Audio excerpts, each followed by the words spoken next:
Online Video Games here, and this is my series about a controversial topic, which consoles should I get and why, an Xbox 360 or PS3.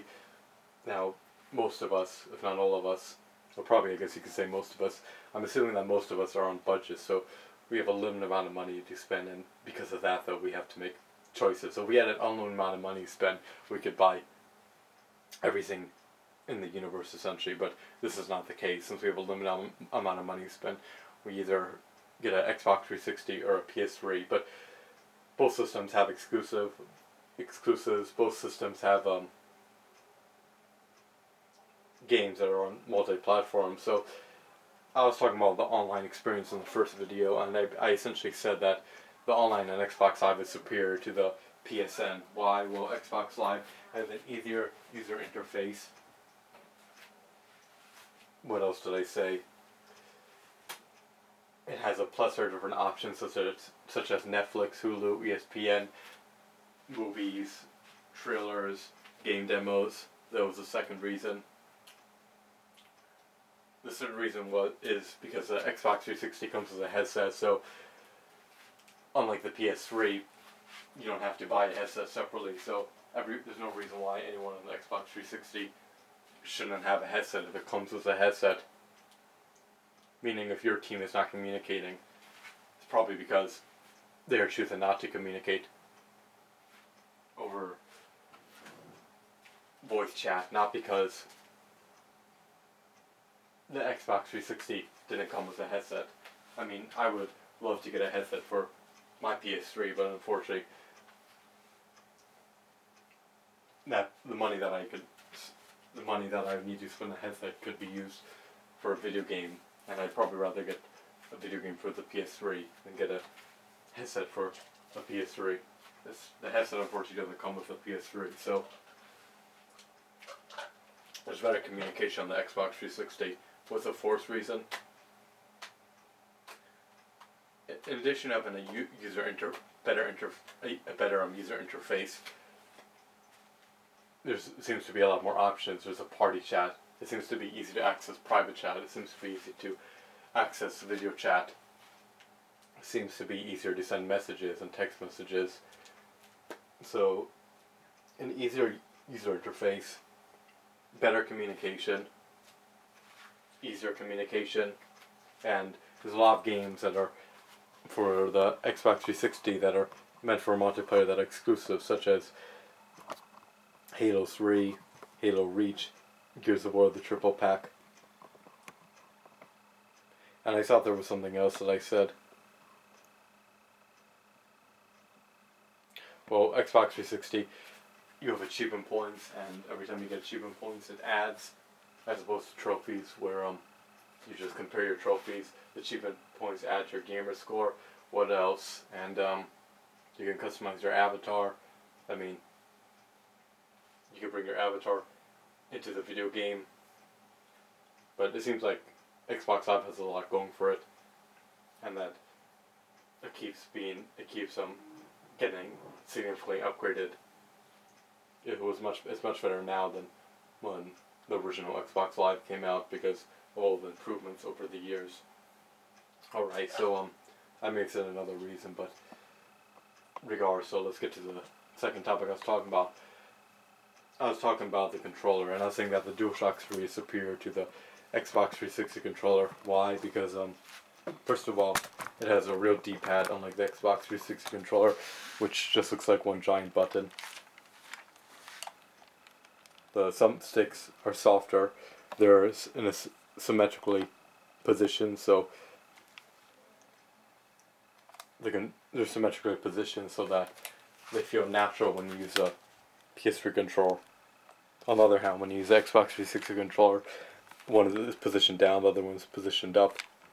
The controller is smaller, so it could be easier to reach the buttons, as opposed to the Xbox 360 controller, where it could take slightly longer because the controller is slightly bigger. And another reason why the PS3 controller is superior is because it comes with a charger when you purchase a PS3, and you don't have to pay an extra $20 to get the plain charge code when you get the Xbox 360 controller. And the plastic on the Xbox 360 controller is harder, and when you have to sprint in Call of Duty, you have to push this down and then push this forward. It started ripping off from me, and it seems like it would be a lot softer to I guess a lot softer feel to sprint with a PS3 controller and push this down and push this forward, because the plastic is a lot softer as opposed to sprinting with hard plastic on the Xbox 360 controller. The thumbsticks are a lot harder as opposed to the looser thumbsticks on the PS3, but the PS3 controller probably is more accurate thumbsticks that are more similar to a mouse, so you may have better precision on the PS3. Now, the fourth topic we were going to talk about is games, and there are exclusives for each. PS3 has great exclusives, such as Uncharted. Xbox 360 has amazing exclusives, such as Halo 3. Now, so I'm going to be getting games for the Xbox 360 because of the Xbox Live aspect, and I'll probably continue with this generation, just finish off my collection when prices are identical. Or prices are lower, then I'll go for the system that has a lower price. For example, if LA Noire is being sold for the PS3 for 12 because it's on one disc, and it's being sold for the Xbox for 10 because it's on multiple discs, I'll go for LA Noire for the Xbox because there's no reason to pay $2 more just to be able to play it on one disc, in my opinion. I mean, maybe if it had 100 discs, I can understand, but 3 discs doesn't seem like too much of a big deal. If I manage to get that far in the game, I'll just switch disc, and that disc will probably keep me preoccupied for hours before I need to switch it again. But let's pretend prices are identical for all the games, used or new. So why get them for the Xbox 360 as opposed to the PS3? Well, in the next generation, I'm going to switch. Why? The PS3 discs are supposed to be scratch resistant, meaning I think they could hold 6 or 7 gigs, and they're Blu-ray disc, so they could, I guess you could say, take more of a hit than the Xbox 360 disc. If I say the wrong word, I mean disc. Anyways, if your disc are scratched, the disc that gets scratched may not work, so you want a disc that is, I guess you could say, immune to scratches, and by having a PS3 disc, it's a lot more scratch resistant than an Xbox 360 disc. So even if it gets severely scratched, it may work. On the other hand, if an Xbox 360 disc gets severely scratched, it probably won't work. So the disc can take more of a hit. Another positive aspect about getting games for the PS3 is that the disc can hold a lot more memory. Blue Dragon for the Xbox 360 was on 5 discs. LA Noire was on 3 discs. Mass Effect was on 2 discs. Disc was on 2 discs. I probably pronounced it wrong. Just the word disc was an S. So LA Noire had multiple discs. Alright.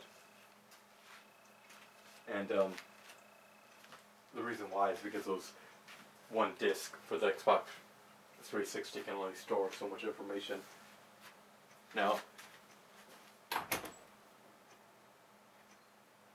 a disc for the PS3 can store a lot more information than the compact disc for the Xbox 360. So, rather than having to switch a disc every few hours, those games can be played on one disc, which is a huge advantage because there's less time switching the games and more time playing. And another positive aspect about the PS3 is the online is for free.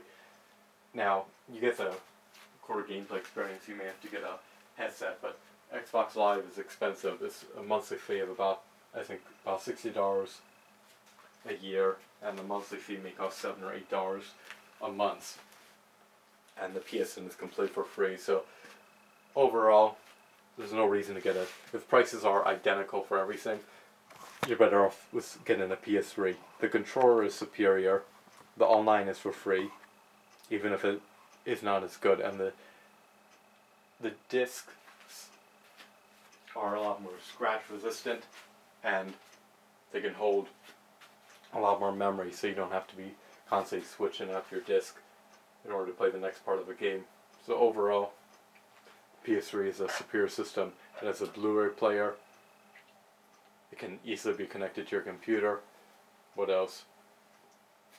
And it has a PSN, the PlayStation Network service, for free.